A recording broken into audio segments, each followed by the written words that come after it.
There are many things that can sway someone's opinion on a game. A deal breaker for one person might be what makes the game great to another. In my opinion, a game can typically be graded on 5 main categories: characters, story, exploration, combat, and music.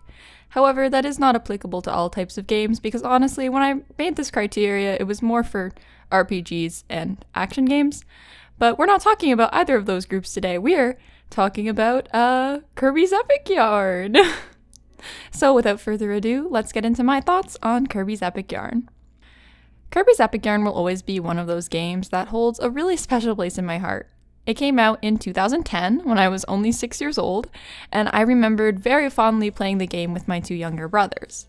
Guys, when I looked up the release date of the game and I saw that it was that old, I was shooketh. I remembered being young the first time I played it, but not that young. Kirby was always a character I was fond of as a kid as well. I really liked playing video games as a youngin', but I was terrible at sticking with one long enough to actually beat it. So Kirby always had that appeal of just being something that you could pick up whenever. It wasn't super story heavy, it wasn't terribly difficult, and it was always cute and the music always slapped. But I digress because I am getting a bit ahead of myself. Our story begins when Kirby, who is just chillin' doing Kirby things, swallows the magic metamato off of an evil yarn sorcerer named Yin Yarn. After doing that, Yin Yarn sucks Kirby up into a magic sock and transports him to Patchland, where everything is made out of fabric and yarn and buttons and whatever else you could think of that could be found in your mama's craft drawer. In Patchland, Kirby meets and saves Prince Fluff from a spooky yarn monster by turning into a car. That's the whole thing with this game, is you can turn into all sorts of crazy yarn creations. Then Kirby learns about how Patchland was torn apart by Yin Yarn, and agrees to help fix the place up. The rest of the journey ensues with us working our way through each land and fixing Patchland so that we can eventually get back to Dreamland and dispatch of the wicked Yin Yarn. It is a simple tale, which is beautiful in its simplicity. And of course, Kirby and Fluff are 2 silly little guys who are fun to watch, and I actually, when I was collecting footage for this game, I was playing the game 1 player, so Fluff would just randomly run on screen from the left-hand side just to make his presence known at times, because normally he would be with Kirby if you're playing 2 players.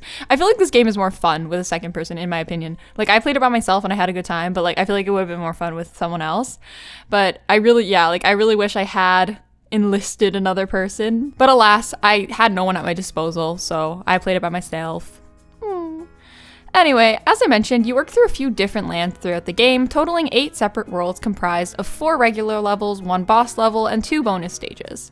Each world had its own theme, and the levels reflected that, and now I am going to talk about my favorite stage in each land. So for the grassland, it's going to have to be the Weird Woods level, which is the 2nd bonus level.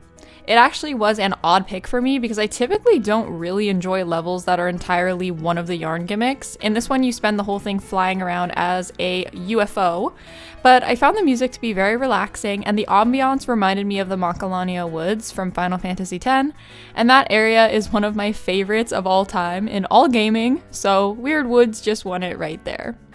My Hotland fave was divided into 2 levels because I couldn't choose between just one, and those 2 levels were the Dino Jungle and the Temper Temple. Say that 5 times fast.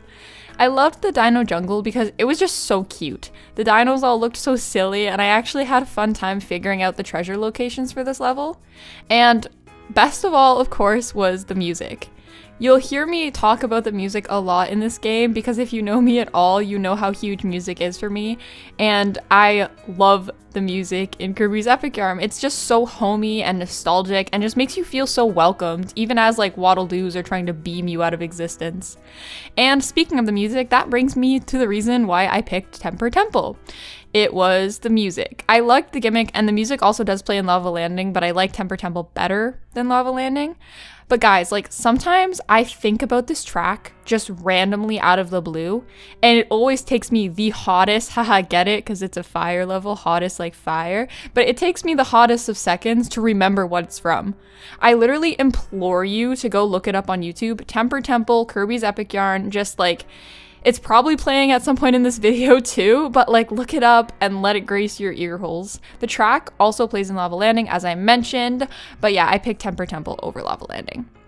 Next, that brings me to Treatland, which is my favorite land of all. It is like my favorite one in the entire game. And I also have multiple favorites for because like, you know, I'm indecisive like that. But obviously, my all-time favorite spot definitely goes to Sweet Parks, because how could you not love Sweet Parks? You get to run around and jump on big donuts and mole whack a cake so you can get the treasure on top. And are you tired of me talking about the music yet? Because the music in this level is another track that I just randomly start singing in class. But unlike Temper Temple, I know that this one is Kirby like right off rip, and I just like humming it. It just gives me this feeling of home and like remembering my brothers. And it's crazy how many memories video games and music can make us access. Like really, it honestly is.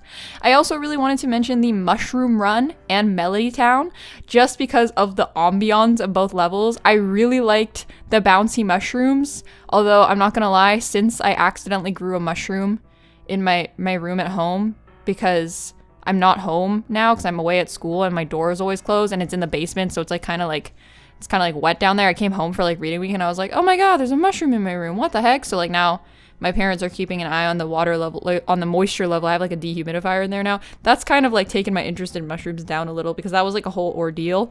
But still, bouncy mushrooms are cool. And then also you glide along the treble clefs in the music land. Like, come on. It literally combined two of my favorite things, these levels. Music and mushroom villages. Like, what's not to love? The next land we traveled to was Waterland, and like in all things, water levels are my least favorite, so none of the levels were really fun to me. I actually thought this world was kind of a slog, but there was one bonus level where you got to go around on some pirate ships, and I really liked that one. I thought it was cool, and also like the game didn't force me to turn into a stupid dolphin for this bonus level, and I had trouble with the controls for that one, so I didn't like it. Skill issue, I know. Next up was Snowland, and guys, I have to nominate Frozen Fjords off rip as my favorite because I remember this level the most vividly from when I was a kid. Like, I'm gonna remind everyone that this game came out in 2010, so I was like 6 years old, maybe 8 at the very most when we actually acquired and played the game, but I cried over this level because like I could not, for the life of me, get the stupid penguin treasure because I sucked as a child. And then I got to this level now as a fully functional adult with complete control over my emotional faculties. And guys, this shit was so easy. Like, it took a few tries to get the gold medal on it, but like getting the treasure themselves was easy, breezy, beautiful, cover girl. Literally had me looking back on my childhood self like, damn bitch, you were a crybaby and you sucked at video games. That's real unfortunate. Next, that brings me to the last Patchland area, Spaceland. This one was pretty mid, in my opinion. I really liked the zero gravity level, but like, Spaceland was hella forgettable in my opinion. I'm gonna be honest, like I literally, when I was like typing up this video, I like got to the Snowland segment, I was like, yeah, I'm done, there's no other worlds. And then I was like, oh shit, there's a whole other world after Snowland, and it's Spaceland, but I just forgot about it. I did really like the boss fight for this area because it was heckin' Meta Knight.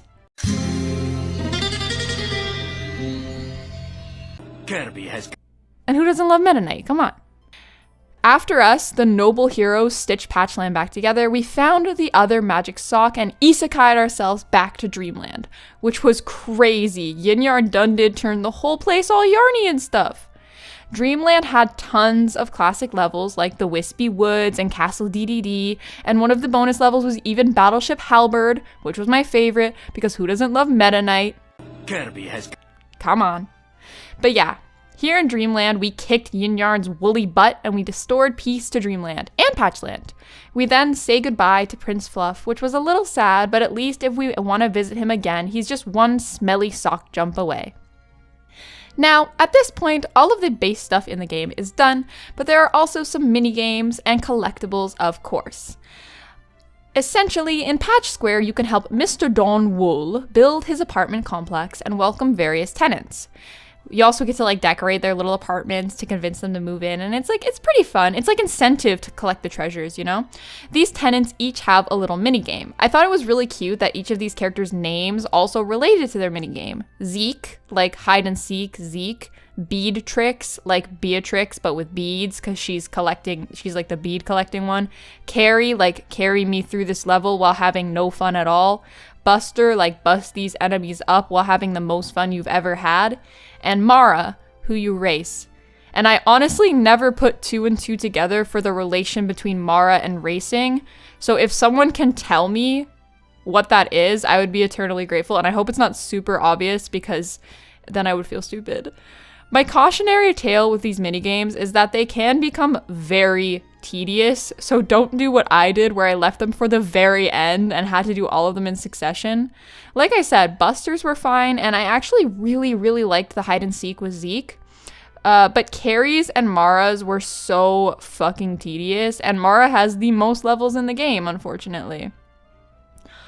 Also, the real boss of Kirby's Epic Yarn was the Battleship Halberd bead collecting level, because that shit with one player took me like 2 fucking hours. And do you know how embarrassing it is to be stuck on a Kirby's Epic Yarn mini game level for 2 hours? But yeah. We did it. I won, eventually. Doing these minigames awarded you with various fabrics, which were one of the collectibles in the game. There were also treasures you could collect on every level, and various furniture, toys, and food you could buy from the store in town, all to decorate Kirby's apartment. Guys, I had to keep myself out of Kirby's apartment, because when I was a kid, I would waste so much time just decorating that stupid space. One time, me and my brothers put as many collectibles that you could stand on and climb on at once, and we would have a parkour fight to the death, floor is lava style.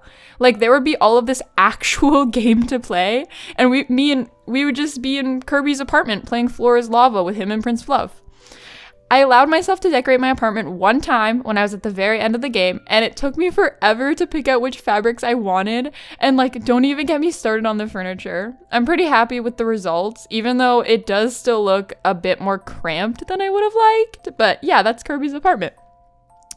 So yeah, that was Kirby's Epic Yarn. It took me about 23 hours to 100% the game with all the gold medals, and maybe it's just nostalgia blinding me, but I love this game. It's so cute and fun, and it's just all around a simple and feel-good experience. So if you've never played it, maybe give her a try. Thank you so much for watching, and I will catch you on the next one.